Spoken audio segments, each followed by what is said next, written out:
Buenos días a todos, soy Liliana Ferrer, cónsul general de México en Sacramento, y es un honor para mí darles la bienvenida al coloquio binacional 500 años de resistencia indígena 1521 toma de Tenochtitlán, el cual se realizará a partir de hoy hasta el 31 de agosto. Como muchos de ustedes saben, el gobierno de México declaró el 2021 como el año de reconciliación histórica para conmemorar los 200 años de la consumación de la independencia y los 500 años de la caída de Tenochtitlán.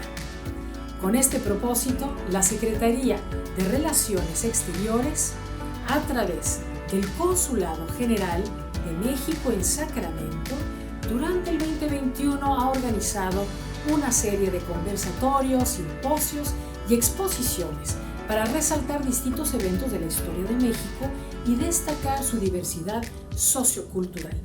La efeméride de agosto es la conmemoración de los 500 años de la caída de Tenochtitlán, inicio del México mestizo y raíz de nuestra identidad moderna.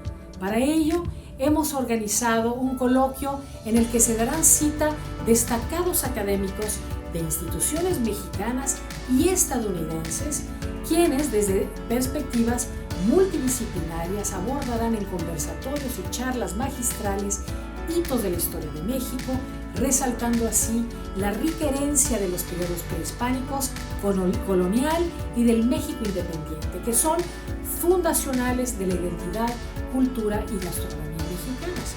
El programa es ambicioso porque cubre 500 años de historia y tiene como objetivo destacar la riqueza cultural y fortalecer el orgullo de nuestra historia nacional entre la diáspora mexicana en California, así como también reafirmar vínculos existentes y tender nuevos puentes de colaboración entre instituciones de investigación y académicos mexicanos en ambos lados de la frontera. Agradezco a las instituciones y académicos participantes, INA, UNAM, Colegio de México, Universidad del Caribe de Cancún, Universidad de California, UC Davis y UCLA, y la Universidad Estatal de California, Sacramento y Domínguez Hills, así como al doctor Baltasar Brito Guadarrama, la doctora Bianca Gentil, y a los funcionarios del consulado, Yuriko Garcés y Juan Carlos Ruiz, quienes forman parte del subcomité de coordinación encargado de este evento tan especial. Sin más por añadir, doy por iniciado este coloquio histórico y los invito al panel de apertura Mitos de la Historia de México, en el cual la doctora Patricia Ledesma, titular del Museo del Templo Mayor, el doctor Nazario Sánchez, investigador del Centro INA en Tlaxcala, y el doctor Federico Navarrete, investigador de la Facultad de Filosofías y Letras de la UNAM, nos hablarán sobre los mitos de la historia de México con la finalidad de reflexionar sobre su importancia en la construcción de la identidad de nuestra nación. Muchas gracias por su atención y les invito a que consulten el programa en nuestras redes sociales y que sigan las charlas por Zoom y TV INA. Agradezco a la doctora Erika Pani, investigadora del Colegio de México, su valiosísimo apoyo, y le cedo la palabra para que funja como moderadora de este gran conversatorio de apertura. Muchas gracias.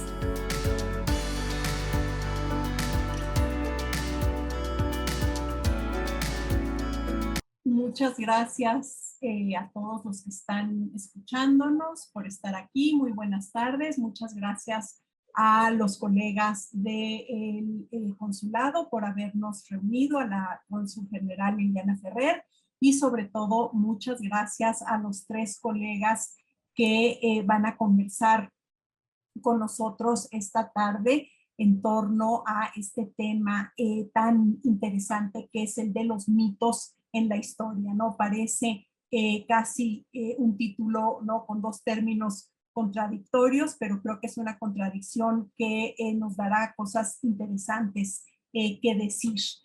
Tenemos además hoy una mesa de lujo que reúne a tres colegas que, además de su importante labor como investigadores, como profesores de educación superior, se han salido, ¿no? Han hecho una serie de esfuerzos para salirse de este círculo de especialistas en el que muchas veces los académicos pasamos demasiado tiempo para vincularse a un público más amplio, involucrarlos en esta construcción de un pasado que pertenece a todos. Voy a presentar muy brevemente a estos tres colegas que están con nosotros esta tarde para iniciar la conversación. Tenemos con nosotros a la arqueóloga Patricia Ledesma, que es directora del Museo del Templo Mayor, es especialista en gestión y preservación del patrimonio arqueológico, se ha dedicado también a la divulgación, a la educación y a el empleo de nuevas tecnologías para enriquecer, digamos, la difusión de la historia y la educación de conocimiento del pasado. Tenemos también con nosotros al profesor Nazario Sánchez Mastranzo, que es investigador del Centro INAH Tlaxcala, es coordinador del Seminario Raíces, Saberes y Voces de San Pablo del Monte y ha trabajado temas muy diversos. Yo subrayaría solo dos por lo muy relevantes que son en este momento. Por un lado, los desastres naturales en la historia, ¿no? Los terremotos, las pandemias, y bueno, por otro, las lenguas mesoamericanas y su utilización el día de hoy. Y bueno, en tercer lugar, el profesor Federico Navarrete, que es profesor investigador en el Instituto de Investigaciones Históricas de la UNAM, que trabaja la historia indígena de México, del continente americano, el siglo XVI y las expresiones del racismo en México, ¿no? Entonces me da un gran gusto poder estar con ustedes hoy. Es un honor para mí el poder moderar esta mesa. Y bueno, yo empezaría con esta pregunta, ¿no? Los mitos en la historia. Creo que este término mito alude a dos cosas distintas, ¿no? Por un lado, el mito como un objeto de estudio de quienes se interesan en el pasado, ¿no? Estos relatos que construyen los grupos humanos para explicar algunas de las cosas que suceden y que no pueden comprender o que quieren darle una explicación trascendente, ¿no? Que va más allá de lo que es inmediatamente observable. Entonces, ese tipo de mitos, esas narraciones, esas historias, esos relatos, son un objeto, ¿no? De estudio para quienes nos interesa acercarnos al pasado, que nos abren una ventana sobre la cosmovisión, a veces sobre las estrategias discursivas de estas comunidades que tejen estos mitos. La otra acepción es, el mito es aquella historia con H minúscula, que se elaboran no necesariamente los profesionales de la historia y que en muchos casos desplazan en el imaginario, digamos, de popular, a una historia fincada en investigación, profesional, que suponemos es más objetiva, es más precisa, está fincada, ¿no? En documentos de primera mano, en la crítica documental, etcétera, etcétera. Entonces, a mí me encantaría que empezáramos, ¿no? Un poco con esta dos versiones de lo que es el mito y preguntarles qué papel consideran que desempeñaron los mitos, si es que desempeñaron algún papel en la historia de lo que se ha llamado la conquista de la Nueva España. Y le pediría a Federico Navarrete si pudiera echar a andar esta conversación. Sí, ya. Hola, muchas gracias, Erika. Gracias por la presentación. Es un gusto compartir este espacio con ustedes. Agradecemos la invitación del consulado para participar en esta discusión. Y creo que las dos definiciones que haces de mito me parecen que definen pues las dos pues, significados fundamentales que le damos a esa palabra, y las dos, interesantemente, se contraponen a la historia, ¿no? Porque por un lado, se supone que la historia nos cuenta el verdadero origen de las sociedades y no las leyendas que las sociedades se cuentan sobre su origen, que sería la primera acepción de mito. Y por el otro lado, se supone que la verdad histórica, producto de la investigación de los historiadores, sirve para despejar otro tipo de narrativas del pasado que son más ideológicas, que son más, que tienen otras funciones que no son únicamente la verdad, tienen funciones simbólicas e identitarias que también llamamos mitos, ¿no? Entonces, creo que buena parte del proceso de entender históricamente la conquista ha sido justamente, por un lado, entender la relación con los primeros mitos y luego, por otro lado, o sea, es decir, con estos mitos, las historias que las sociedades se cuentan sobre sus orígenes, que tuvieron una influencia en la conquista, sin lugar a duda, tanto los españoles como los indígenas tenían una visión de su propio orden social, de su orden cósmico, de su universo, que estaba basado en mitos. O sea, por ejemplo, los españoles creían en el mito de la creación en 7 días, creían que en algún momento San Pedro le había transferido la soberanía de las tierras de todo el mundo más bien, que había habido una transferencia compleja de Dios como creador del mundo a el emperador romano, a San Pedro, a la Iglesia Católica, y que eso le daba derechos al Papa para regalarle a América a los españoles. Pues todo eso se basaba en mitos, ¿no? Se basaba en ideas sobre la creación del mundo, en leyendas y creencias que no eran científicas, sino eran religiosas, sobre la relación entre los humanos y los dioses. Y entonces, pues eso, ese mito que traían de que ellos eran los que creían en el único verdadero Dios y de que ese Dios aparte les había regalado esas tierras, pues es lo que les permitió conquistar América. Si no hubieran creído eso, pues no hubieran venido a conquistar de la manera, o a lo mejor hubieran venido, pero se hubieran sentido menos seguros al hacerlo que lo que les daba ese mito, ¿no? Y por otro lado, se ha señalado que los pueblos indígenas tenían una serie de mitos que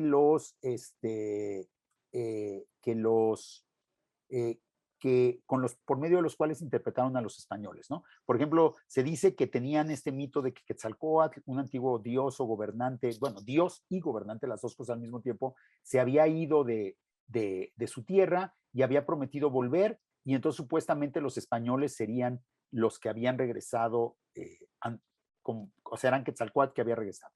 Esto para empezar, perdón, es completamente falso, o sea, los indígenas nunca creyeron eso. Pero yo creo que, y también se ha dicho, por ejemplo, que los indígenas vieron una serie de presagios, una serie de eventos funestos que habían sucedido antes de la conquista, y que eso de alguna manera los predeterminó, los provocó un fatalismo y que eso los debilitó frente a los españoles. Entonces ahí tendríamos las explicaciones tanto del comportamiento de los españoles como del comportamiento de los indígenas en función de las creencias que tenían, de los mitos que se contaban. Curiosamente, creo que ahora que te daba estos ejemplos, históricamente es mucho más creíble explicar el comportamiento de los españoles por el mito de la creación única, de Dios como creador único, como creador único del cielo y de la tierra, y de los cristianos como herederos de esa tierra, como pues los únicos verdaderos, la única verdadera religión que adoraba al verdadero Dios. Ese mito sí fue mucho más eficaz que los mitos indígenas. Los mitos indígenas en realidad han sido desmitificados, y lo más probable es que esos mitos no tuvieran tanta influencia sobre la manera en que trataron a los españoles, como sí el mito español tuvo sobre la manera en que los españoles trataron a los indígenas. Entonces creo que ahí puede haber una paradoja interesante, inclusive digo ya, para llevar un poco el contraste, quizá exagerarlo un poco, pero no demasiado, o sea, creo que todavía dentro de lo demostrable, la reacción de los indígenas ante los españoles fue mucho más empírica y mucho más basada en la observación directa y en la comprobación y en la experimentación, que la reacción de los españoles frente a los indígenas, porque los españoles ya tenían su esquema mítico de que los indígenas eran paganos y que la labor de los soldados cristianos era someter a los paganos y todo eso, y de eso nunca dudaron, ¿no? Y en cambio los indígenas todo el tiempo dudaron de quiénes eran los españoles y de sus interpretaciones de los españoles. Entonces, esa sería un primer contraste, y curiosamente resulta que normalmente las explicaciones dicen que los españoles ganaron porque eran más racionales y tenían menos mitos, y probablemente podríamos plantear lo inverso. Ganaron porque tenían un mito irracional que era tan convincente que justificó toda su actuación, mientras que los españoles, que los indígenas no tuvieron tantos mitos, y entonces pues eso, o sea, no creo que sea la causa de su derrota, pero bueno, en todo caso, creo que es más importante la influencia de los mitos en el comportamiento español que en el indígena, ¿no? Esa sería mi primera respuesta al primer tipo. ¿Cómo estamos de tiempo? Creo que ya será hora de que intervengan los demás compañeros. Sí, y luego podemos conversar. Claro. Muchas gracias, Federico. Le damos la palabra al doctor Nazario Sánchez, por favor. Muchas gracias, doctora Pani, y un saludo a los panelistas y a todos los que nos acompañan en esta tarde, por supuesto. Estoy de acuerdo en lo que dice Federico. Efectivamente, pareciera que los propios españoles traían ya todo un conjunto, un bagaje mítico que se empleó para justificar, como dijera Gines de Sepúlveda, la verdadera causa de la guerra contra los indígenas. Sin embargo, también es cierto que se fueron creando nuevos mitos, de tal suerte que muchos de ellos tendríamos que, por principio de cuentas, tratar de explicarnos qué es un mito, ¿no? Algo muy sencillo que de repente yo digo a mis alumnos es, a ver, el mito intenta hacer esa explicación de aquello que es inexplicable para el razonamiento primario o primero. Entonces, desde ¿qué es el sol? ¿Quién hizo el mundo? ¿Cómo se hizo el mundo? ¿No? La respuesta cristiana es que fue Dios durante 7 días y cada día hizo una cosa, etcétera, etcétera. Sin embargo, cuando llegan los europeos y contrastan su realidad, su pensamiento, su mundo y su forma de ver el mundo con la de los propios indígenas, hay un primer acercamiento, pero también hay un choque, ¿no? Por principio, cierto, lo primero que se descalifica es que estos seres o estos individuos son como una especie de deformación humana. Y ese es quizás uno de los primeros mitos que se va construyendo, que se va estableciendo para marcar las diferencias. Pero al mismo tiempo no alcanzan a entender desde su lógica, desde su propia mítica, no alcanzan a entender cómo es que la naturaleza es un ser vivo. De tal suerte que muchos de esos mitos que se descalifican durante el siglo XVI y a lo largo de todo el periodo colonial o virreinal, pues resulta que lo encontramos vivo todavía en el discurso de las sociedades actuales tradicionales, ¿no? Entender que las montañas son el repositorio de la lluvia, entender que la naturaleza es un ente vivo, es un ente personificado. Aquí mismo en Tlaxcala, por ejemplo, todavía se cuenta por parte de los abuelos y los nietos de los abuelos que en la montaña viven los muertos, que los muertos no viven en el cementerio, sino se rompe esta dicotomía de la vida y la muerte como una separación, sino son un todo para entender que los muertos o para explicar que los muertos viven en la montaña y que cada año bajan a las poblaciones para ver si los están esperando y cómo los están preparando. Y al mismo tiempo retoman, reconstruyen y deconstruyen esta visión del mundo. A lo que voy es que el mito como objeto de estudio tiene infinidad de aristas para poderse acercar a él. Tiene infinidad de maneras en que se presentan a los propios poseedores del discurso, pero también para los investigadores. Y por el otro lado, esta dicotomía o esta diferencia entre mito e historia, ¿hasta dónde es verídica? Creo que los relatos fundacionales de las propias comunidades, donde incluso intervienen en el momento de la llegada de los hispanos, el propio Hernán Cortés, que les otorga las tierras, trata de ser esta repercusión del mito como parte de la verdad que les da la autoridad a los propios pueblos, o la verdad que les da la justificación de quienes poseen o detentan el poder en las propias comunidades. Y en el caso de Tlaxcalteca, y perdón porque salga a relucir en muchos de los aspectos, estos mitos tienen que ver mucho, ¿sí? ¿Quién recibe a Cortés? ¿Cómo recibe a Cortés? ¿Con quién pacta la alianza? Es una construcción de nuevos mitos a partir de la llegada de los hispanos, ¿no? Esto que en Tlaxcala es fundamental y lo vamos a escuchar en cada esquina, es que aquí en el caso de la Catedral de la Asunción se dice que ahí está la pila bautismal donde los señores de Tlaxcala recibieron las aguas que los volvieron cristianos. Y ahora que vimos la lectura o que pudimos apreciar la declaratoria del convento de la Asunción, todavía, por ejemplo, el obispo de Tlaxcala, y dicho sea con todo respeto, repite eso que está inscrito en una placa de piedra. Aquí recibieron las aguas bautismales los señores de Tlaxcala. ¿Quién lo dice? parte de esa tradición y de ese discurso que trata de mostrar o de justificar precisamente la cristianización de estos habitantes y de estos primeros cristianos en territorios recién descubiertos. Dejo mi participación y ojalá podamos abrir todavía más esta charla, creo que con más elementos también, ¿no? Muchas gracias. No, muchas gracias a ti, Nazario. Le damos ahora la palabra a la doctora Ledesma. Gracias Erika, y mil gracias a los colegas que nos invitaron, gracias a la cónsul Liliana Ferrer. Y yo creo que el doctor Federico Navarrete acaba de marcar un punto súper importante y tiene que ver con estas tendencias de ambos bandos, es decir, del mundo europeo y del mundo americano, de explicarse el mundo de acuerdo a las herramientas que tenían en ese momento. Y en ambos la idea era un tanto inductivista, es decir, hay una gran explicación y la clave es ir encajando todo lo que pasa en el mundo con esa gran explicación. Incluso seguro se acordarán de que se aventaron un buen rato en el Vaticano tratando de hacer cálculos para ver qué día exactamente había iniciado la creación y en qué año.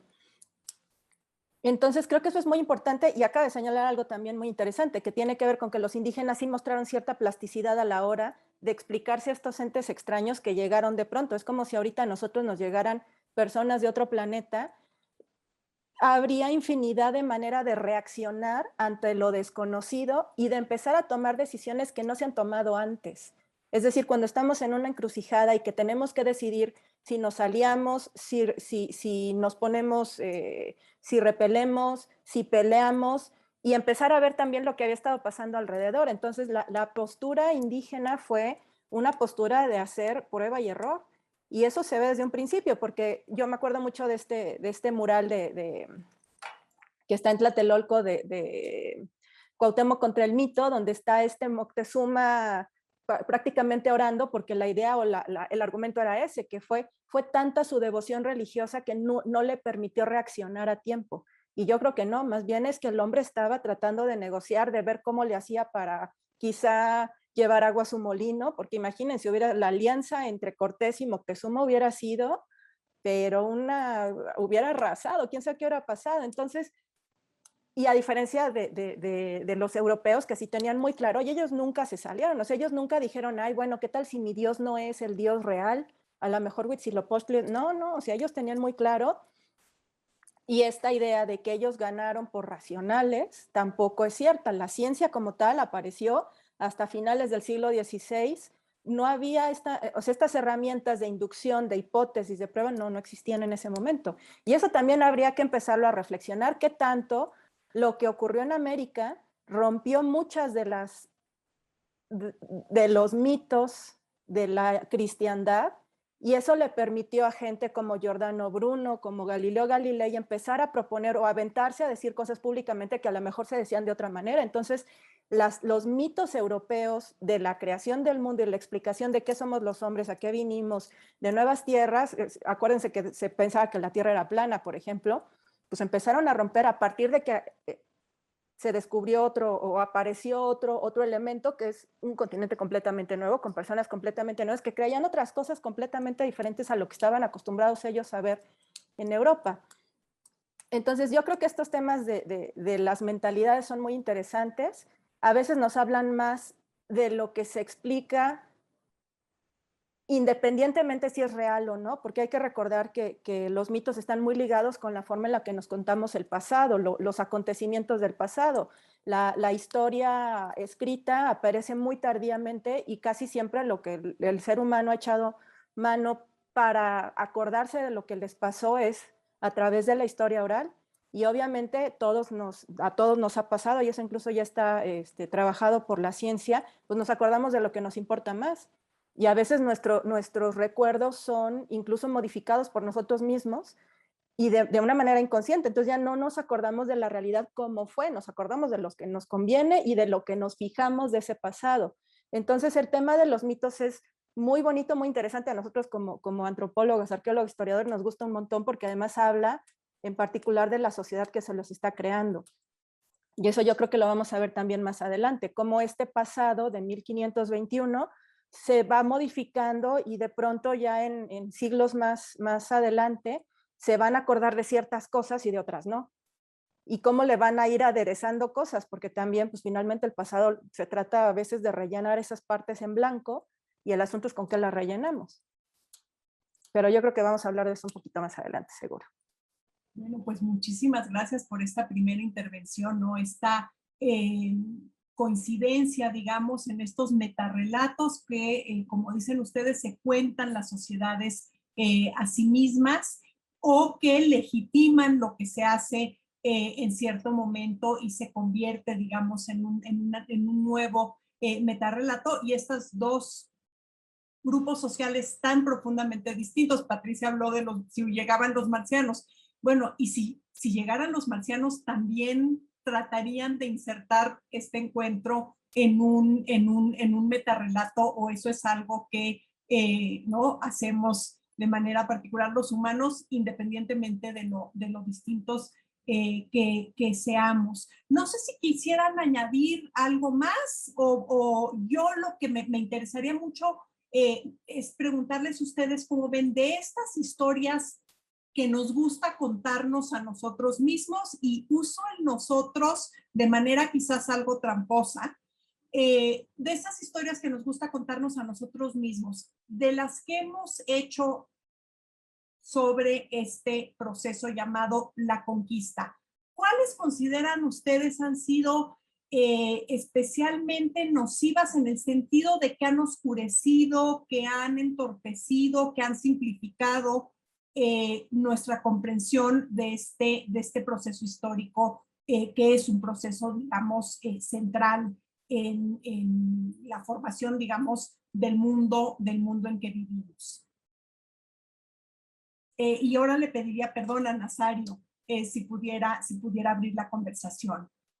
Muchos de estos mitos, como bien señalabas, Pati, que han como oscurecido este acercamiento y este conocimiento, sin duda alguna tiene que ver con lo que Federico en muchos de sus textos ha hecho relación, ¿no? Esta cuestión precisamente racial o denostativa que tiene que ver con los indígenas gloriosos, victoriosos, eran los que encontraron los españoles. Los actuales, los inditos, estos que viven en la marginación porque el mundo moderno los ha excluido y los ve distinto también, pues es precisamente lo que se señala como lo diferente, aquello que es contrario a un aparente orden establecido por la mayoría y denostar al otro porque ese es diferente, porque a lo mejor no habla como yo hablo, ¿sí? Y no ve el mundo como yo lo veo.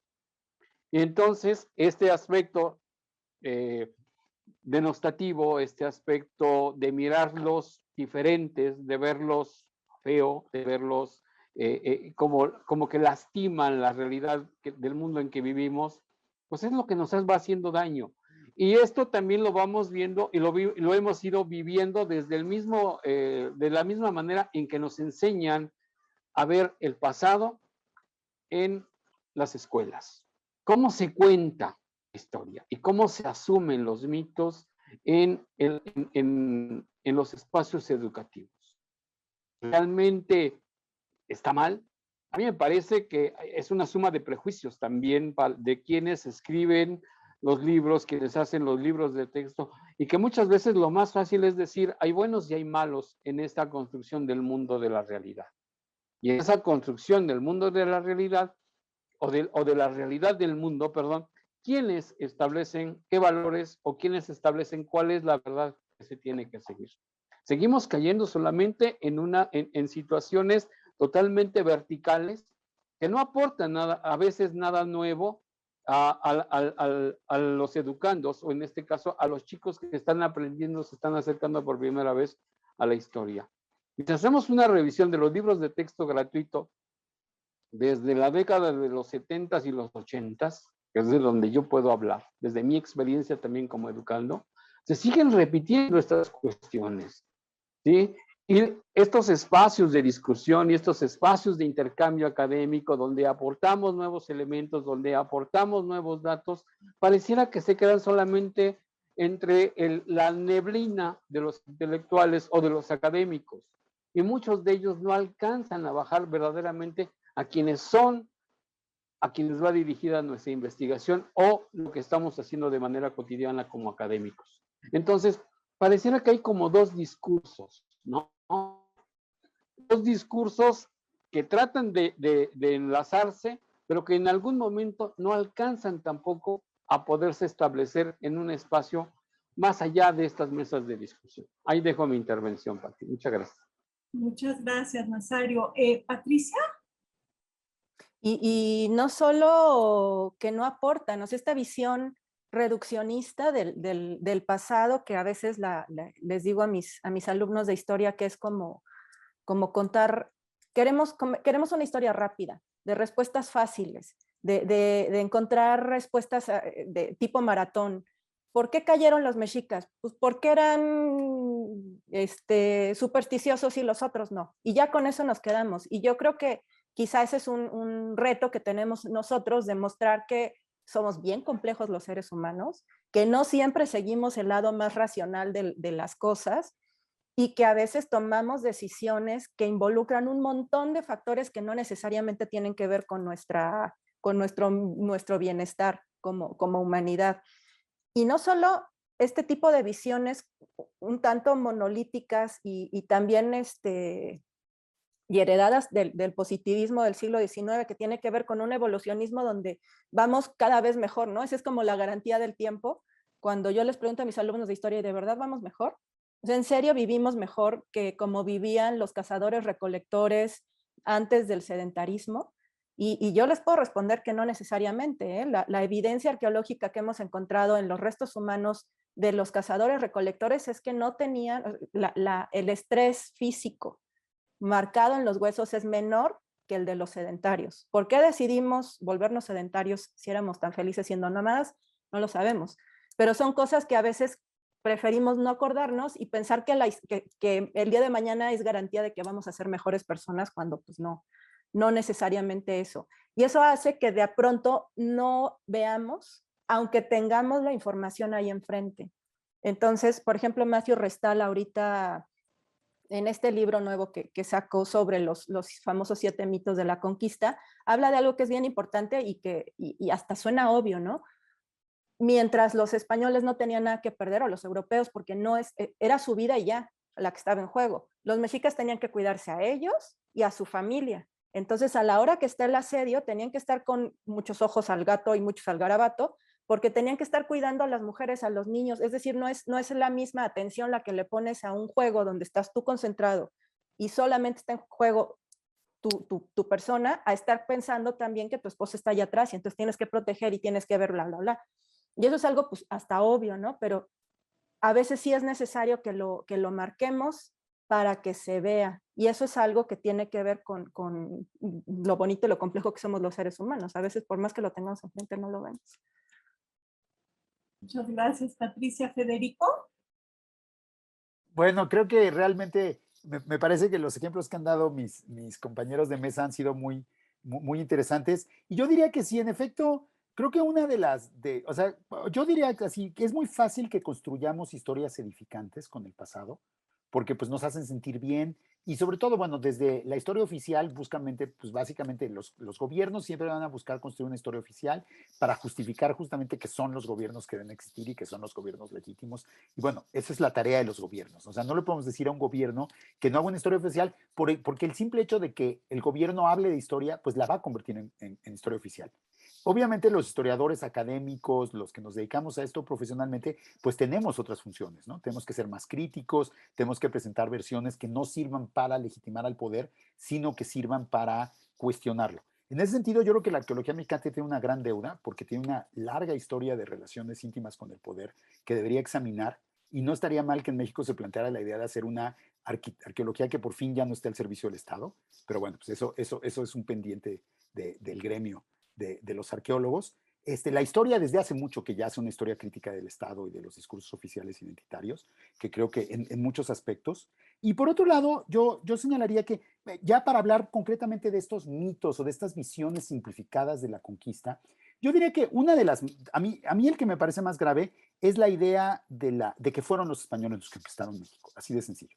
O sea, esta leyenda que por cierto se inventó hasta el siglo XIX, de que fueron los 300 hombres o los 500 hombres de Cortés los que por medio de una hazaña excepcional de valentía, de inteligencia, de astucia, de lo que sea, lograron someter a millones de indígenas, pues no, es históricamente falsa, ya lo había señalado, pero también es muy nociva porque pues genera por un lado una sobrevaloración de cierto tipo de personas, aquellos que se parecen a esos españoles, y hay que decir que esta mitología del superpoder de los españoles, de esta gran capacidad de los españoles, fue inventada por historiadores criollos mexicanos y americanos en el siglo XIX en buena medida, ¿no? Y servía justamente para cimentar sus privilegios como una élite criolla en las naciones mexicanas, en las naciones, bueno, la mexicana y las naciones latinoamericanas de la época, ¿no? Y también tiene que ver con los discursos de supremacía blanca, del imperialismo norteamericano e inglés en la época. No en balde, no en balde, por ejemplo, William Prescott, que es uno de los grandes historiadores norteamericanos de la conquista de México, hace esta exaltación de Cortés que luego es reutilizada por el imperialismo norteamericano contra los mexicanos, ¿no? Cuando el himno de los Marines que invadieron México dice que llegaron a las salas de Montezuma, están haciendo una equivalencia entre la invasión norteamericana en 1847 y la conquista española en 1521 como otro triunfo más de la civilización occidental contra los bárbaros pueblos primitivos de piel más oscura, ¿no? Entonces ahí hay una profunda, hay una dimensión profundamente racista en esta idea de los españoles como estos superhéroes que logran derrotar a millones de personas. Y por otro lado, pues la contraparte obviamente inevitable de esto es la idea de que los indígenas son impotentes, supersticiosos, débiles, o que estaban tan divididos por, como decía un historiador mexicano recientemente, por sus mezquinos odios tribales, que fueron incapaces de unificarse, ¿no? Generalmente se les antoja, o sea, se dice que por ejemplo, que los indígenas se aliaban por los españoles, que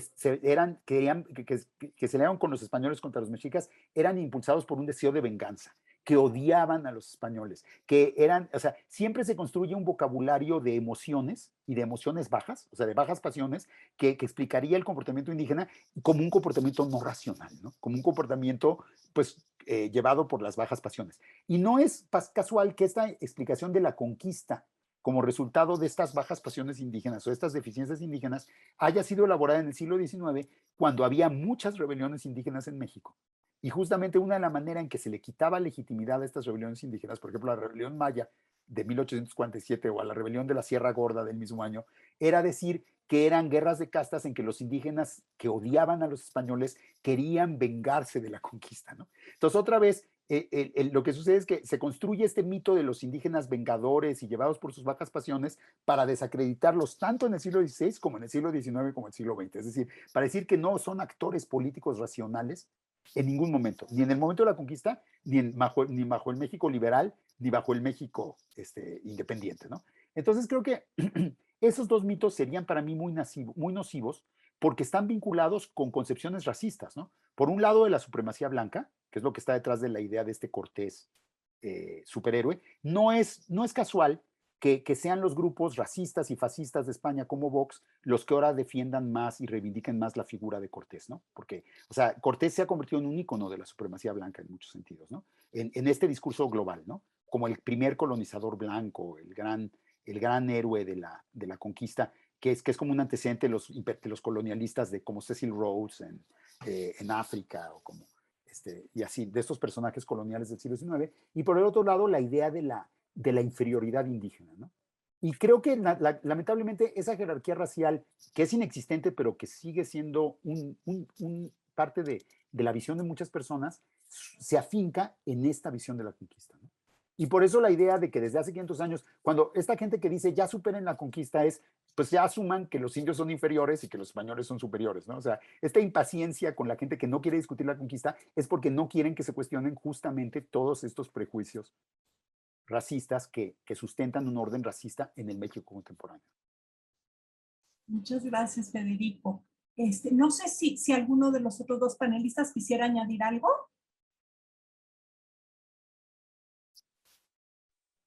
Sí, Erika, y abundando un poco en esta cuestión racial, digo, perdón que insistamos en esta situación, y no es una situación de superar o no superar el complejo drama de la conquista también, ¿no? Hoy mismo, platicando o viendo algunas publicaciones en España, casi nos piden agradecer que los conquistadores hayan liberado y hayan sometido liberado al resto de los pueblos indígenas de la supremacía azteca. Hay un juego perverso, estoy de acuerdo con Federico en ese sentido. Hay un juego perverso también de las imágenes, de las palabras y también de las actitudes, ¿no? No podemos tampoco aplaudir toda esta cuestión que se da con la propia llegada armada. Digo, ninguna conquista se hace también solamente usando la cruz, porque detrás de la cruz o junto a la cruz está la espada, y eso lo podemos ver desde aquí.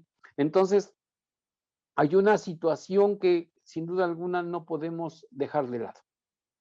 El aparente la aparente puesta de la fe, del discurso cristiano mítico, ¿sí? Llegaron los españoles, llega Cortés, el gran Salvador, para ponernos la única y verdadera fe. O sea, entonces estamos denostando la visión diferente de un mundo distinto, de un pensamiento distinto de los mismos indígenas. Y creo que en ese sentido tendríamos que poner por principio de cuenta en claro que la conquista, fue una conquista armada, fue una conquista, una lucha de exterminio y además de desigualdad. Es cierto, Matthew Restal en sus 7 mitos de la conquista española plantea una serie de principios, estos 7 mitos que tendríamos que revisar. Y esto que de poner en la antesala con Prescott y con otros autores, el mismo Restal cuando nos habla del encuentro entre Cortés y Moctezuma nos va narrando y va reconstruyendo sobre todo en este discurso de la supremacía blanca, creo que tampoco se puede dejar de lado. Y hay que revisarlo y hay que tenerlo en cuenta precisamente para no seguir repitiendo estas cuestiones, ¿no? Ahí dejo mi intervención, Erika. Muchas gracias. Gracias a ti, Nazario. Patricia. Y quizá también analizar lo que la antropología también nos ha enseñado, y es decir, no hay ninguna sociedad mejor que otra. Es decir, no estamos pretendiendo imponer valores y formas de pensar y formas de reaccionar en otros que a veces ni siquiera comparten el mismo tiempo, o sea, todo, si de por sí es injusto en el mismo espacio, es decir, ¿quién te dice que mi forma de ver, de vivir, de pensar, de relacionarme con los demás es mejor que la otra? Y por otro, y es todavía más injusto cuando estamos hablando de gente del pasado. Entonces, yo a veces sí me sorprende mucho estas reacciones en Europa donde dicen es que les trajimos la medicina y les trajimos los hospitales y las escuelas. Pues aquí también había escuelas y aquí también había medicina, no era la misma. Es más, en esa época a los reyes les estaban aplicando sanguijuelas, es decir, la forma de la medicina y la forma de pensar de cómo se tenía que cuidar un cuerpo humano, etcétera, era muy diferente a la cómo se tenía que cuidar un cuerpo humano acá, y eso no lo hace mejor o peor, y eso yo creo que es algo que a veces la antropología se ha desvelado mucho y no se ve tanto, pero creo que la antropología sí tiene un punto a la hora de que decimos es que no se puede comparar. Y en términos de quién es mejor y quién es peor, quién está más evolucionado, ese término de evolución que también no me gusta nada, ahorita lo estamos viendo de una manera brutal. Ya, yo supongo que más adelante hablaremos de los famosos sacrificios humanos, pero pues finalmente la ciencia está ahí. La ciencia está ahí, la ciencia nos estará diciendo cosas. El tema de la política también es súper interesante. Ya lo mencionaba Federico Navarrete. Pensar que los indígenas se están dejando llevar por emociones primarias y sin reaccionar y por odios y rencores, cuando hay toda una serie de una complejidad política increíble. Cuando estudiamos el doctor Carlos González y yo por dónde pasó Hernán Cortés y su gente después de la Noche Triste, pues hay muchas rutas que pudieron haber sido mucho más cortas para llegar a Tlaxcala.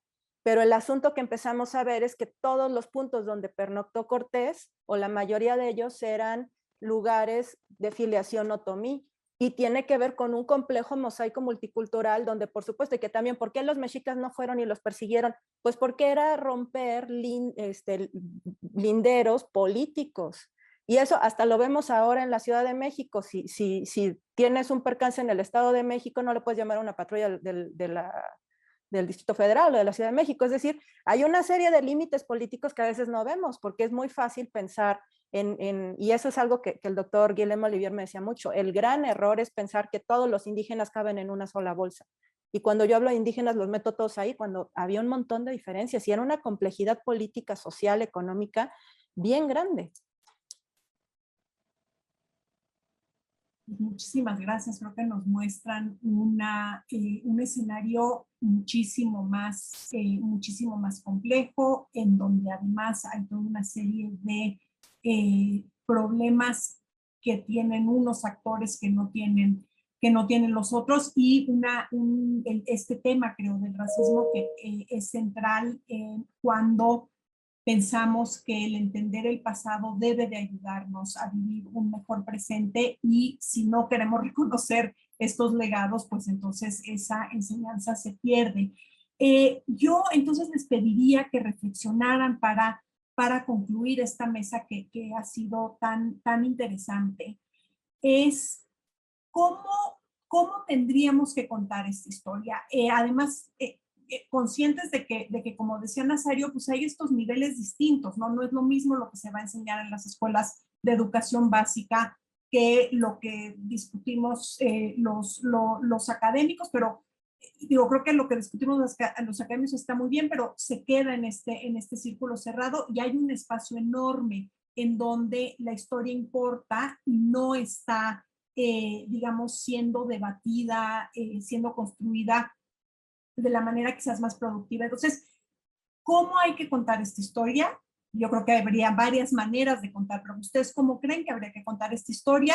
¿Con qué tendríamos que quedarnos los mexicanos de a pie de la historia de este proceso complejísimo? Ya ustedes lo han dicho, que tiene un alcance mucho más amplio, tanto cronológico como geográfico, que la de la caída de Tenochtitlan, ¿no? Es un pequeño episodio en un proceso mucho más amplio, que es un proceso además transoceánico, etcétera. Entonces, Patricia, ahora te daría la palabra a ti.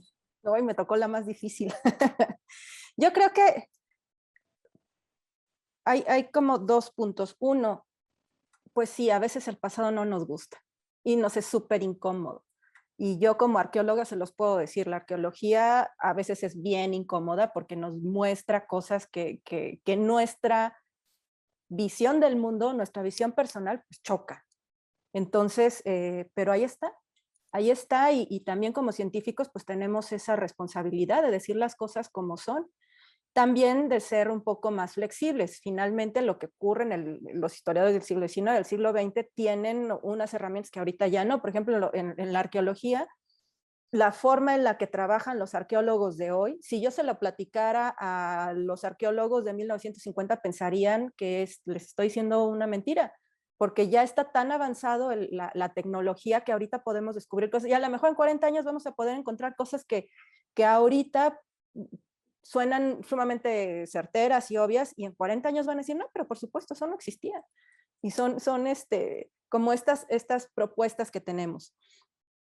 Yo creo que sí tenemos que ser muy cuidadosos a la hora que hacemos historia de este tema, que además es sumamente apasionante. O sea, esto da para una ópera de Wagner, las cosas que pasaron y que reportan las fuentes y que vemos en la arqueología. Y el sitio arqueológico de Tecuac, que está lo que encontró Salvador Guillem en Tlatelolco, lo que también sale en Templo Mayor, fue un drama, y llevó al ser humano que vivió en ese momento a límites insospechados. Y para todos, o sea, todo el mundo estaba detenido viendo lo que estaba pasando en el centro de la isla y lo que pasaba, porque además tampoco es cierto que Cortés la tuvo muy fácil y llegó y conquistó así como Julio César, vine, vi y vencí. No, Acá no, y le costó un montón de trabajo y en muchas ocasiones estuvo a punto de perder y mucha gente no apostaba por él y se aguantó hasta que ya estaba prácticamente el cerco muy, muy chiquito para aliarse con él, ¿no? Es algo que sí se tiene que ver de muchos aspectos y nuevamente repetir quizá que la historia o la caída de Tenochtitlan y Tlatelolco no tiene respuestas fáciles, que sí hay que estudiar un mundo un poco más complejo y también de abrirnos a los ojos y ver cosas que no normalmente vemos. La participación de las mujeres es un caso que ya por ahí el doctor Federico Navarrete lo ha mencionado mucho. El ejército de Cortés venía con un montón de personas que no se veían y que las propias fuentes tampoco relatan. Pero ahí están en las pictografías, están en lo arqueológico y creo que es momento de que salgan a la luz. Muchas gracias, Patricia. Federico. Bueno, yo creo que habría que aterrizar varias cosas un poco para que pues, llegaran a la mayor cantidad de gente posible, porque aparte, por otro lado, he visto que la gente tiene mucho interés en escuchar estas nuevas versiones de la conquista, ¿no? Porque en el fondo este relato de cuando nos conquistaron los españoles, pues no le satisface a nadie, porque es un relato bien malo para ser mexicano, ¿no? Implica que eres un perdedor, que llegaron unos extranjeros que eran mejores que tú, y cada vez que la selección de México falla un penalti, cada vez que sucede algo feo en el país, es culpa de la conquista, ¿no? Parece que estamos condenados por esto, y pues es absolutamente falso. Yo creo que liberarnos de esos traumas imaginarios sería algo muy positivo.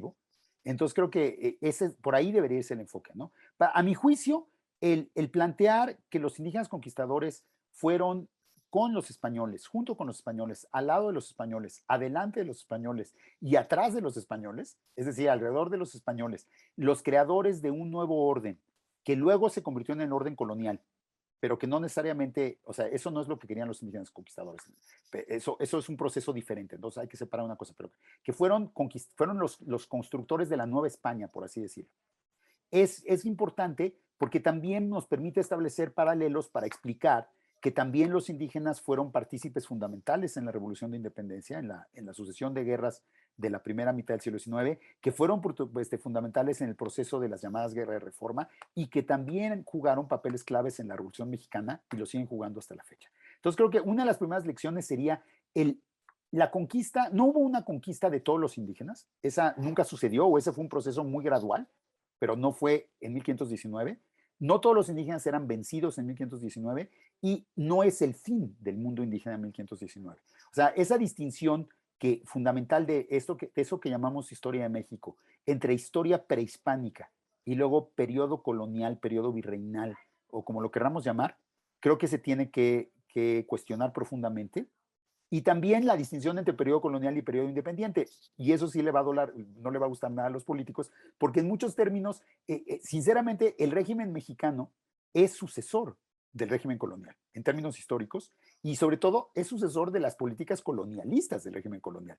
O sea, las peores persecuciones a los indígenas, las peores persecuciones contra sus idiomas, las peores persecuciones contra su cultura, el peor despojo territorial se hizo en el siglo XIX y en el siglo XX a cargo del Estado mexicano, contra ciudadanos mexicanos que eran indígenas y que por ser indígenas se les consideraba menos ciudadanos. O sea, porque no podían ejercer ciudadanía igual, porque no la podían, porque se les imponía que la tenían que ejercer en español. Entonces creo que justamente hay que cuestionar la idea de que el mundo indígena acaba y hay que mostrar que los indígenas siguen siendo partícipes de la historia hasta el siglo XXI y que por otro lado las fuerzas del colonialismo no fueron derrotadas mágicamente en 1821 y se instauró un gobierno que ahora sí trata a los indígenas con justicia, sino que el colonialismo de los estados mexicanos ha sido en muchos sentidos igual o peor, no, en muchos sentidos peor que el del régimen colonial. Entonces que de alguna manera esta resistencia indígena de la que habla el gobierno, que me parece un término interesante, no es solo contra los españoles, no es un tema nacionalista, es una resistencia contra las políticas coloniales, contra el racismo, contra la discriminación, y esa ha sido una realidad tanto del gobierno del periodo mexicano independiente como del llamado periodo colonial, ¿no? Entonces creo que eso sería importante. Y entonces yo realmente diría que, sinceramente, si a mí me preguntan, esa periodización que teníamos prehispánico, colonial, independiente, ya no funciona para explicar los procesos si los entremos de esta manera, y habría que plantear inclusive una nueva periodización de nuestra historia, ¿no? Otro elemento que sería muy importante que yo creo que se socializara, y ya con esto termino, es, por un lado, como decía Patricia, y gracias por la referencia a mi trabajo, la importancia de otros actores, ¿no? La conquista no fue solo un asunto de los varones españoles contra los varones indígenas, que es como la solemos ver, sino fue un asunto que involucró a las mujeres indígenas de una manera protagonista y que involucró también a muchos africanos y africanas que llegaron en 1519 y 1521 y que luego llegaron durante el periodo colonial, ¿no? Entonces, esta presencia de los africanos en el proceso de colonización es fundamental también para explicar las dinámicas del régimen colonial, ¿no? No fueron solo los europeos, también llegaron los africanos. Y de hecho llegaron más africanos que europeos. Entonces, digo, eso también nos habla de una concepción completamente diferente de la historia y nos lleva allá al último punto que lo menciono rápidamente, que esa idea del mestizaje basada en la conquista, pues ya no tiene ningún sustento y que hay que cuestionar todas estas narrativas de la nación mestiza, porque lo único que hacen es tapar las relaciones coloniales y el racismo que han caracterizado hasta el día de hoy las relaciones entre indígenas, no indígenas, africanos, no africanos. Entonces creo que básicamente, pues digo, creo que es mucho lo que dije, ¿no? O sea, básicamente hay que cuestionar a fondo todos los mitos que ha construido el nacionalismo sobre la historia de México, ¿no? Si de eso sirve la conmemoración, wow, vaya que sirvió.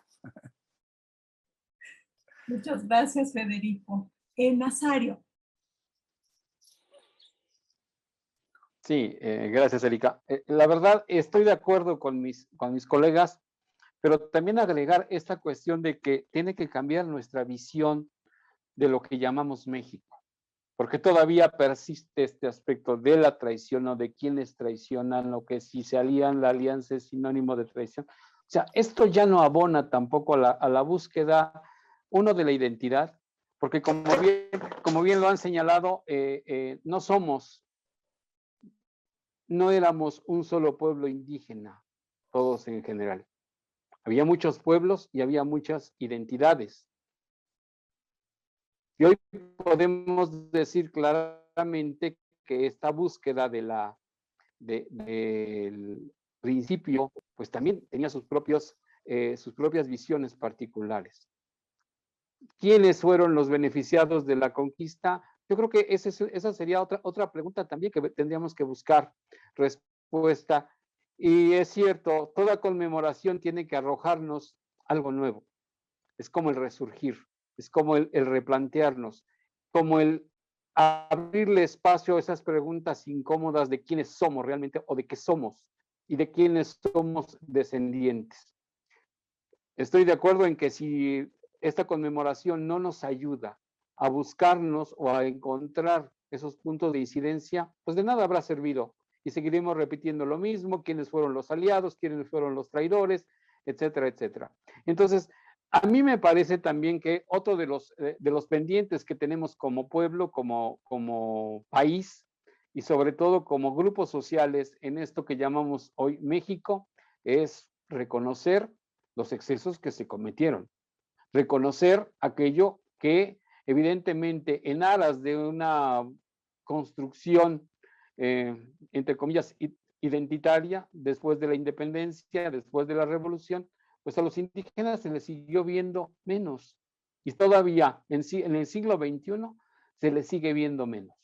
Si no volvemos los ojos, si no les damos la voz a ellos, que son los protagonistas de la construcción de este país que busca todos los días crecer y replantearse sus orígenes, de nada habrá servido, sin duda alguna, en consonancia con Federico, esta conmemoración. Muchas gracias. Al contrario, muchas gracias a ustedes y bueno, ojalá estas cosas tan interesantes que ustedes han dicho puedan expresarse en espacios distintos. Pienso en Patricia y su museo, no necesariamente junto con pegado con el Estado, ¿no? Que eso tampoco está tan fácil, y por otros medios que no sean estas conversaciones que si bien llegan a más gente de lo que normalmente uno llega, no llegan lo suficientemente lejos, y otros medios que no sean la clase de historia que desafortunadamente tantos niños consideran tan aburrida, etcétera. Entonces yo creo que tanto espacios como medios habría que explorar para que no se queden estas cosas tan ricas nada más en una mesa de conversación. Si les parece, hay varias preguntas en el chat, se las hago. La primera es, ¿no se destrona o desmitifica la religión cristiana católica como resultado de un mundo nuevo y se comienza el reino de la razón en Europa, la racionalización, la idea de progreso, etcétera? Entonces, no sé quién se anime. ¿Patricia? Sí, pues era lo que habíamos comentado, que por supuesto la Iglesia Católica tenía una gran explicación de cómo es el mundo, cómo es la luna, por ejemplo. Y eso es bien interesante, ¿no? La explicación de la luna en ese momento, en el siglo XVI, para Mesoamérica era muy claro, era una olla llena de pulque que todas las noches se iba vertiendo sobre la Tierra, por eso se explicaba por cómo iba haciéndose chiquita. Y en Europa se explicaba que era éter, estaba hecha de éter. Entonces las explicaciones de ese momento para ambos bandos eran muy, muy similares porque tenían poco sustento con lo que ahora conocemos como el método científico. Y quizás sí, y es algo que no se ha estudiado tanto, como el impacto de primero, pues que el mundo no era plano y no se acababa y no se iba al final, sino que se podía dar la vuelta. Seguramente le costó mucho a la Iglesia Católica ajustar a eso que tenía ya bien planchado, por así decirlo, en términos coloniales. Y yo creo que sí, que eso permitió hacer una ruptura de personas. Seguramente ya había muchas personas que pensaban de manera distinta.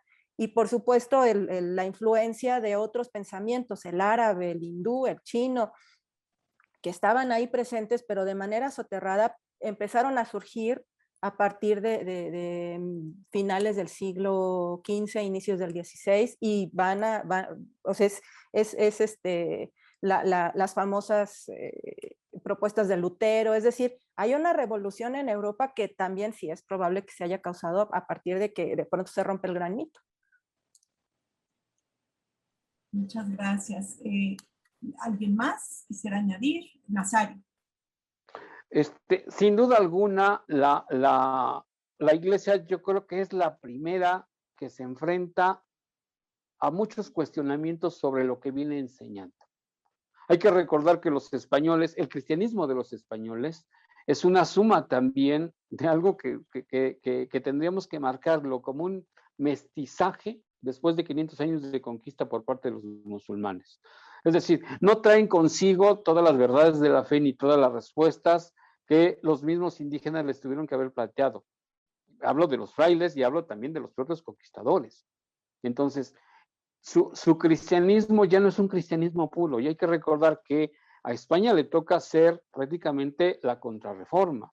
Entonces, toda esta situación de dar respuesta a los propios cuestionamientos que se está dando allá en España, ahora sumémosle todo esto que tiene que establecer, que marcar y que enseñar en estos pueblos recién conquistados. ¿Cómo darles un sustento?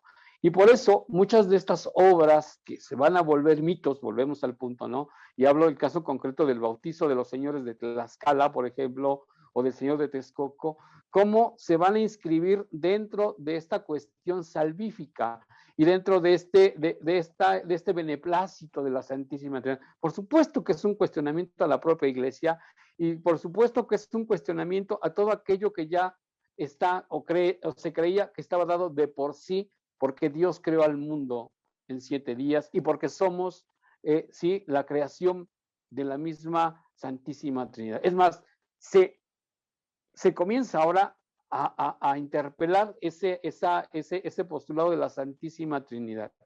Más bien, ¿quién crea el mundo? ¿Quién crea la humanidad? ¿Y quién crea la obra de la humanidad? Entonces, el hombre hecho a imagen y semejanza de Dios, comienza a discutirse toda esta cuestión, ¿no? Luego, como vemos como en el siglo XVIII la misma Iglesia es interpelada, ¿sí? Todo viene desde allá cuando los criollos comienzan a manejar la figura de Santo Tomás porque llegó a América para comenzar a enseñarles. ¿no? Y lo vemos en el discurso de Fray Servando Teresa de Mier en distintos momentos, en aquel discurso en la Basílica de Guadalupe, luego el traslado de los restos de Cortés, cómo comienza precisamente a ver más allá de esto que solamente es la visión europea del mundo y del discurso. Gracias.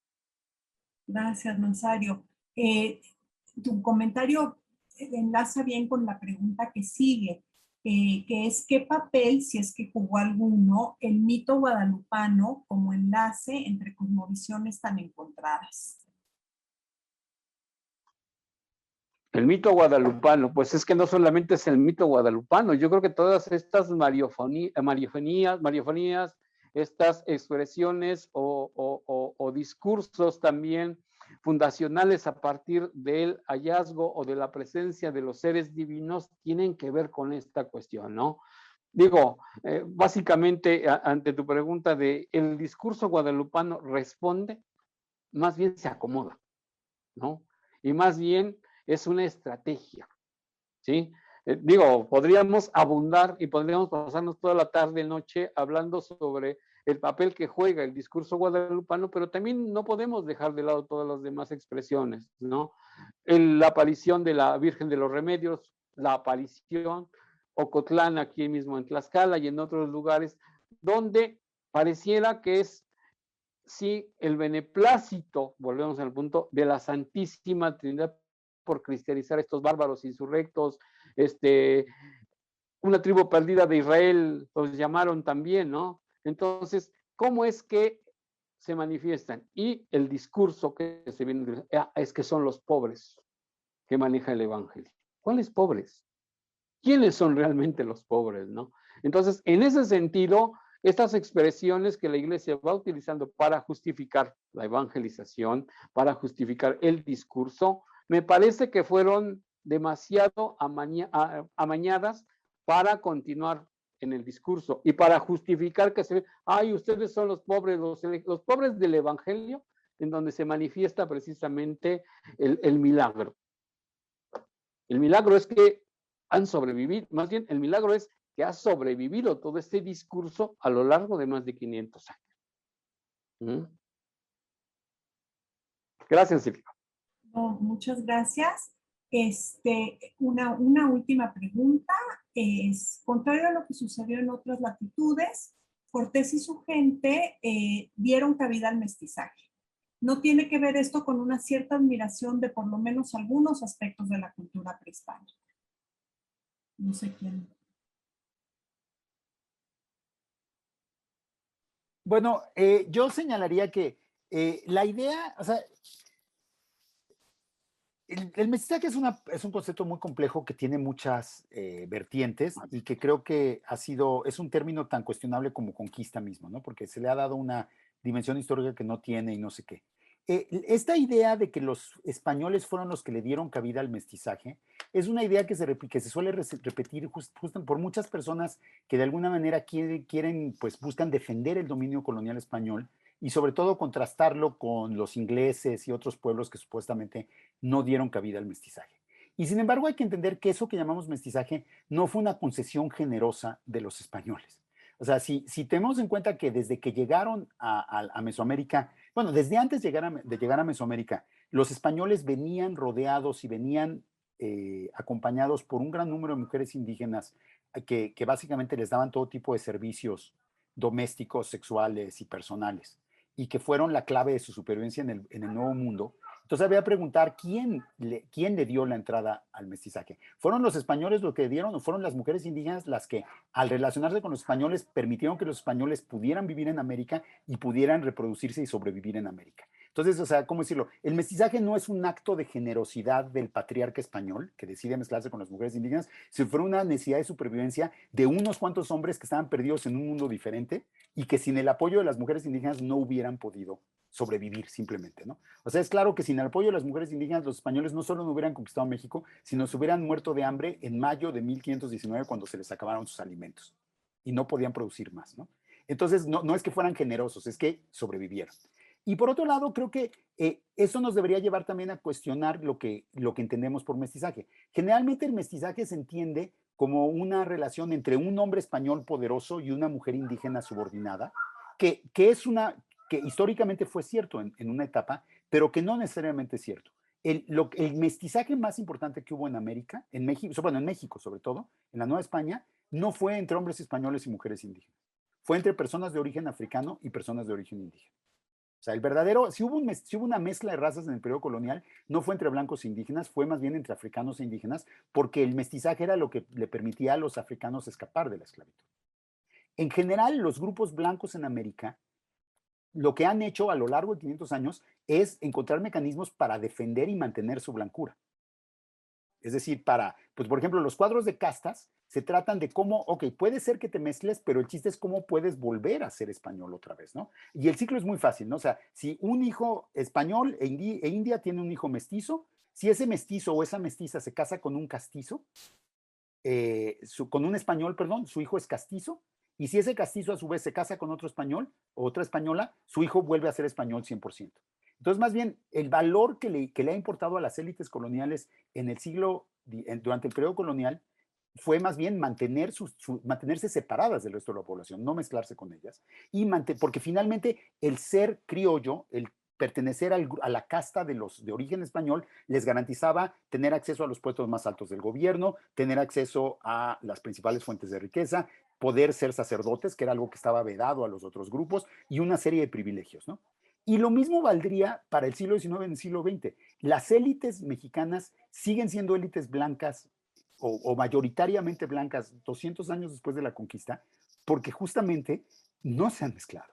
Han mantenido su privilegio, y por eso México es una sociedad tan profundamente racista, porque eso que llamamos mestizaje no ha sido una mezcla de razas propiamente, ha sido más bien un proceso en que las élites blancas han impuesto la cultura sobre la mayoría de la población que era de origen indígena y en todo caso de origen africano, y las han obligado a desindianizarse, es decir, a dejar atrás sus culturas diferentes y a convertirse en eso que llamamos mestizos.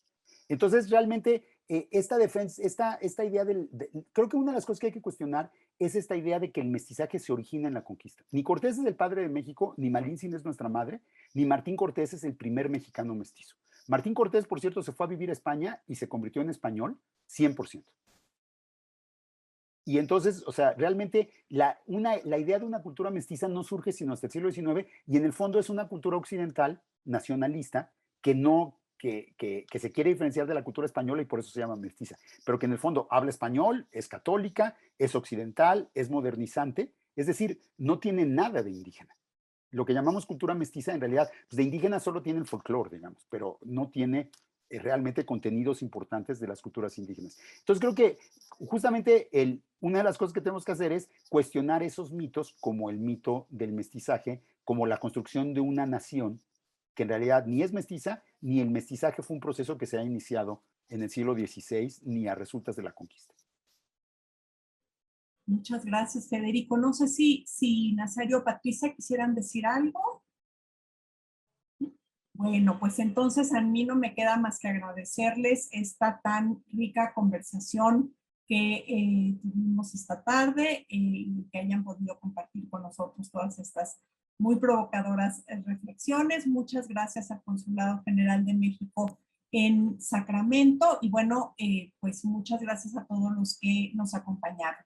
Muy buenas, creo que ya noches aquí y allá, ¿verdad? Hasta luego. Muchísimas gracias por su tiempo a todos los ponentes y a los asistentes. Gracias. Los dejamos con el programa del resto del coloquio y les agradecemos estas tan importantes reflexiones, tan provocadoras. Y gracias a la doctora Pani por esta moderación, a todos ustedes por su tiempo, por estar con nosotros. Esperamos que puedan seguir siguiendo todos estos eventos el resto de la semana. Gracias.